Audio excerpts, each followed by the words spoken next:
ফাতেমার মতো, এরা দেখি চলে এখন বেটা মানুষের মতো।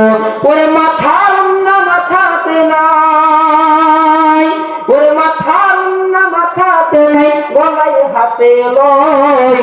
রাগ করেন না ভাই বোনেরা, দোকান কথা কই চিল্লা বলেন ঠিক কিনা। আজকালকার যুগে এই বুড়ি মহিলারও ঠোঁটের ভেতরে কখনো লিপস্টিক ছাড়ে না, রাস্তা দিয়া যায় রন্নাটা ঠিক মতো দেয় না, আসে না নাই। এই জন্য মুসলমান ভাইরা আমার বন্ধুগণ, রাস্তা দিয়া গেলে আপনার আমার চোখটারে হেফাজত করা লাগবে। এই নারীর গুনাহ থেকে আপনাকে আমাকে সর্বদাই বাঁচতে হবে। এই নারীদেরকে আজকে থেকে ওয়াজখানা শুনিয়া আপনি ঘরের ভেতরে যাইয়া আপনার স্ত্রীটাকে পর্দা করাবেন। চিল্লায় বলেন করাবেন কি করাবেন না? করাবেন, করাবেন, পর্দা করাইতে হবে। মুসলমান ভাইরা আমার বন্ধুগণ, এই নারীদের কারণে আপনি আমি জাহান্নামের ভিতরে চলে যাইতেছি। যাই হোক, আপনার মূল ওয়াজের ভিতরে চলে যায়। আল্লাহ রাব্বুল আলামিন বললেন, কদ আফলাহাল মুমিনুন আল্লাযীনা হুম ফি সালাতিহিম খাশিউন। ওই ব্যক্তিরাই তো সফলকামী হয়েছে যারা খুশু আর খুশুর সহিত সুন্দর করিয়া নামাজটা আদায় করেছে। চিল্লায়া বলেন সুবহানাল্লাহ। এ বাবা, জবান কি খোলা যাবে? জবান খোলা যাবে?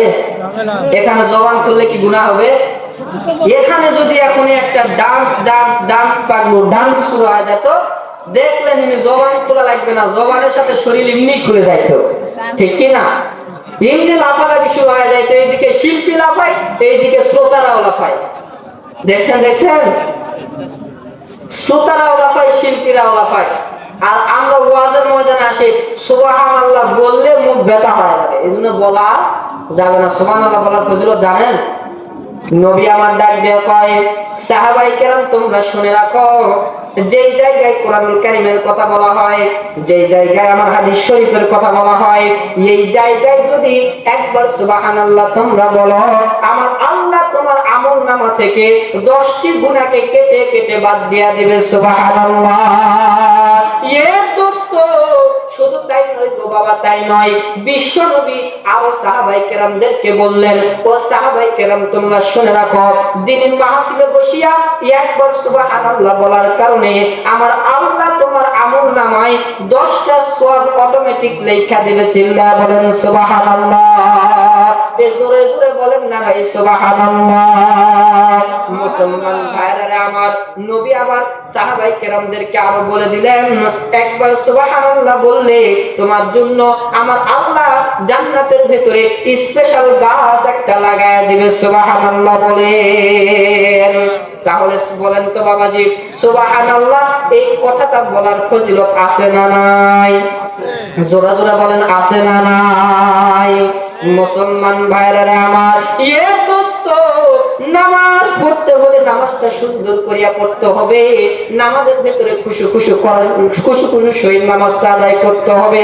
নামাজি ব্যক্তিদের মধ্যে হতে আমার আল্লাহ তাআলা বলে দিলেন, ওই নামাজিরাই নামাজের ভেতরে ধ্বংস হয়ে যাবে।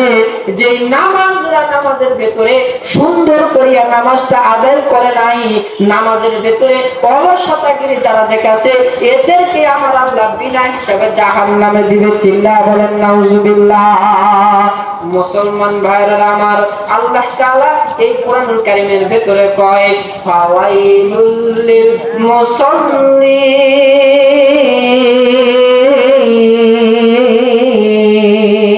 আল্লাহু আকবার বলেন। আল্লাহ রাব্বুল আলামিন তামাম পৃথিবীর মানুষদেরকে জানা দিলেন, মানুষ তোমরা শোনো, তোমাদের ভেতর থেকে তো ওই ব্যক্তিদেরকে আমি আল্লাহ ধ্বংস করে দেব যারা নামাজের ভেতরে নামাজটা সুন্দর করিয়া না আদায় করিয়া তারা নামাজের ভেতরে উদাসীন দেখায়, এদেরকে আমি আল্লাহ ধ্বংস করে দেব। চিল্লায়া বলেন নাউজুবিল্লাহ। হয় নাই, হয় নাই, জোরে জোরে আওয়াজ করে বলেন না ভাই নাউজুবিল্লাহ। ওয়াজখানা বুঝে থাকলে বলেন তো, নামাজের ভেতরে আপনারা আমার সুন্দর করে নামাজ পড়ার দরকার আছে না নাই? আছে। নামাজ পড়িয়া একমাত্র হাত উঠাইয়া কার দরবারে চাইতে হবে? আল্লাহর। জোরে জোরে বলেন, কার দরবারে? আল্লাহর। মুসলমান ভাইরা আমার, এ দোস্ত, মুসলমানের সন্তানরা আল্লাহর কাছে চাওয়া ভুলে গেছে। আল্লাহর কাছে না চাইয়া ওর জিন্দেগি তো একটা বেটা হয় না। জোরে বলেন কি বেটা বোঝেন? বেটা বোঝেন? পুত্র সন্তান, পুত্র সন্তান।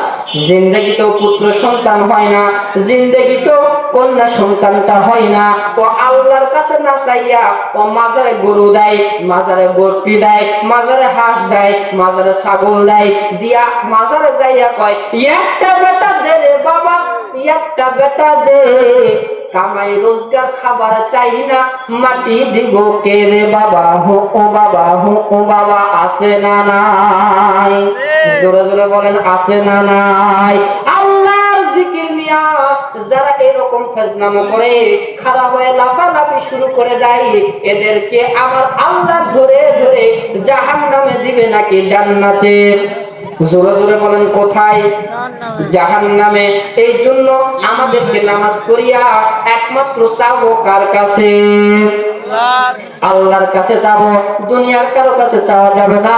আপনি দুনিয়ার মানুষের কাছে যখন চাইবেন, তখন আমার আল্লাহ বেজার হয়ে আপনার আমলনামা থেকে গুনাহগুলোকে বাদ দিয়া কুফরি হিসাবে, শিরক হিসাবে আমার আল্লাহ আপনার আমলনামায় গুনাহ লিখিয়া দিবে। চিল্লায়া বলেন নাউজুবিল্লাহ। মুসলমান ভাইরা আমার, একজন মুরব্বি ধরতে হলে এই মুরব্বির অধীনে আপনাদের খারাপ লাগতেছে বাবা? খারাপ লাগতেছে? একজন মুরব্বি ধরতে হলে এই মুরব্বির কথাকে অনুসরণ করতে হবে। এই মুরব্বি নামাজ পড়তে বললে নামাজ পড়তে হবে। কিন্তু বাংলাদেশে এই ডিজিটাল যুবক ভাইরা, ডিজিটাল আব্বা জানেরা বাবা ধরিয়া কখনো নামাজ পড়ে না। জোরে জোরে বলেন পড়ে। নামাজের কথা বললে ও কানে গান লাগায় রাস্তা দেয়া যায়। বাবা ভান্ডারি নামাজ রোজা কেন করব, বাবার পায়ে তেল মারিব, রোজ হাসরে বাবাই করবে পার, আমি পাপী গুনাহগার, বাবাই আমায় করবে পার, কলমার কাগজ সারা করছে মাস্টারি, বাবা দয়াল ভান্ডারি, আছে না নাই? আছে। বলেন আছে না নাই? আপনাদেরকে বাংলাদেশে কিছু ঘটে যাওয়া শিরক, যেগুলো আমরা সওয়াব মনে করে আমল করতে থাকি, এগুলো সম্পর্কে আপনাদেরকে বলবো। আপনারা কি রাগ করতেছেন? রাগ করতেছেন বাবা? আল্লাহ রাব্বুল আলামিন কোরআনুল কারীমের ভিতরে বলছেন, পৃথিবীর সব গুনাহকে আল্লাহ তাআলা ক্ষমা করে দিবেন, কিন্তু একটা গুনাহকে ক্ষমা করবেন না। এই গুনার নামটা হইতেছে শিরক। জোরে বলেন কি? শিরকের গুনাহ আল্লাহ তাআলা কখনো বান্দার ক্ষমা করবে? জোরে জোরে বলেন করবে? কখনোই ক্ষমা করবে না। তাহলে দুনিয়ার বুকে চাইতে হলে দুনিয়ার বুকে আল্লাহর কাছে সাহায্য চাওয়া ছাড়া পৃথিবীর বুকে অন্য কারো কাছে সাহায্য চাওয়া যাবে? মুসলমান ভাইরা আমার, এ দোস্ত আপনারা সকলেই হয়তো বলতে পারবেন হযরত জাকারিয়া আলাইহিস সালাতু ওয়াস সালাম নাম শুনছেন? নাম শুনছেন? এই জাকারিয়া আলাইহিস সালাতু ওয়াস সালামকে কাফিররা মারার জন্য ধাওয়া যখন করে দিয়েছে, এই জাকারিয়া আলাইহিস সালাতু ওয়াস সালামটা যখন গাছের সামনে যাইয়া গাছকে বলছে, গাছ আমাকে তুমি একটু সাহায্য করো, সঙ্গে সঙ্গে আল্লাহ বলে দিয়েছে, রে জাকারিয়া তুই আমি আল্লাহকে ভুলে গেলি, একটা গাছের কাছে সাহায্য চাওয়ার কারণে আমি তোর আমলনামা থেকে নবী নাম হিসাবে কেটে দিব। চিল্লায়া বলেন নাউজুবিল্লাহ। তাহলে ওয়াজখানা বুঝে থাকলে বলেন তো বাবা, নবী আল্লাহ ছাড়া কোনো গাছের কাছে সাহায্য চাওয়ার কারণে আমার আল্লাহ যদি নবীর নামটাকে কেটে দিতে চায়, তাহলে আপনি আমি কেমন মুসলমান হইছি? আল্লাহ ছাড়া ইমুক টুমুক টুমুক বাবার দরবারে যায় সাহায্য চাই। আচ্ছা বলেন তো, এই বাবার দরবারে সাহায্য চাওয়ার কারণে আল্লাহ তাআলা আপনার উপরে খুশি হবে নাকি বেজার? হাই হাই, বাংলার জমিনে এত বাবা বাহির হয়েছে, বাবার শেষ নাই। দেখছেন দেখছেন দেখছেন, বাবার শেষ নাই। আজা বাবা, খাজা বাবা, কেবলা বাবা, তালা বাবা, ফতে বাবা, কোরআন বাবা, বিড়ি বাবা, গাজা বাবা, ঠেলাঠেলি বাবা, ফ্যান বাবা, বর্তমান আবার বাহির হয়েছে মিশিং গান বাবা। জোরে বলেন কি বাবা?